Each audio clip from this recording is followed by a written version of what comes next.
J'avais une question pour vous. Quand vous dites là, que l'électricité, c'est notre richesse comme l'Alberta, Oui. l'Alberta, ils ont plus de dette et ils ne payent pas d'impôts, eux autres. Comment ça se fait que nous autres, toutes les fois, vous parlez d'agrandissement, notre compte d'Hydro-Québec augmente?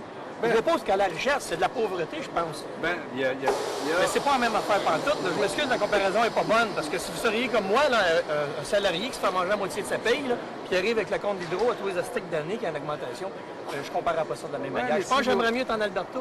Pas la même richesse. Pas moi.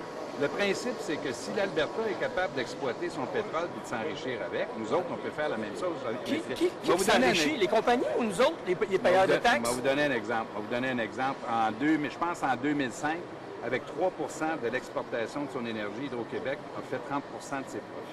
C'est pour ça que ça devient intéressant. Ça n'a pas empêché d'augmenter nos comptes hydroélectriques. Oui, mais personne ne propose de geler non plus les comptes. Vous payez toujours, l'électricité se paie moins cher au Québec. Comparez pas qu'ailleurs, on parle là. On parle d'enrichissement là. Moi, je vois pas où je m'enrichis. Mon compte d'Hydro-Québec augmente à toutes les maudites années. Votre électricité... Ça donne quoi d'agrandir puis de vendre ailleurs? Ça me coûte encore plus cher pour vendre ailleurs. Votre électricité au Québec coûte moins cher que l'Ontario, le Nouveau-Brunswick.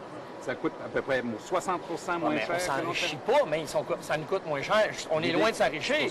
Nous autres, les payeurs de taxes, on s'appauvrit. C'est pour ça qu'on veut exporter des... Moi, si je fais une compagnie, là, ça, je serais bien d'accord avec vous. Quand vous dites c'est bon là, pour l'économie du Québec, l'économie du Québec, c'est l'économie des compagnies. Ça, c'est vrai, ils s'enrichissent, ils sont de plus en plus riches. Regardez juste les maisons qui se bâtissent et les voitures qui se promènent.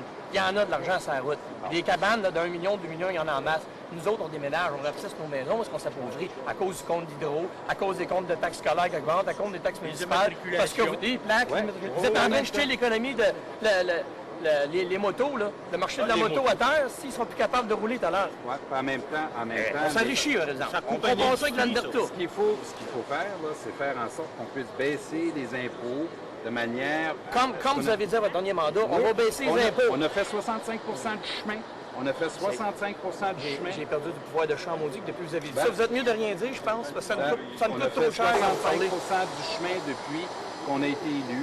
On va atteindre la moyenne canadienne, mais on va y arriver en tenant compte de nos moyens financiers. De quel chemin vous parlez? Votre chemin ou notre chemin? Votre chemin, le chemin de tout le Québec. Le 26, là, si vous rentrez au pouvoir, allez-vous les baisser, là, les impôts? Dans notre plan, on est les seuls. On va le faire graduellement par fonction de nos moyens. Vous seriez dû, là, à votre deuxième chance. Là. Merci.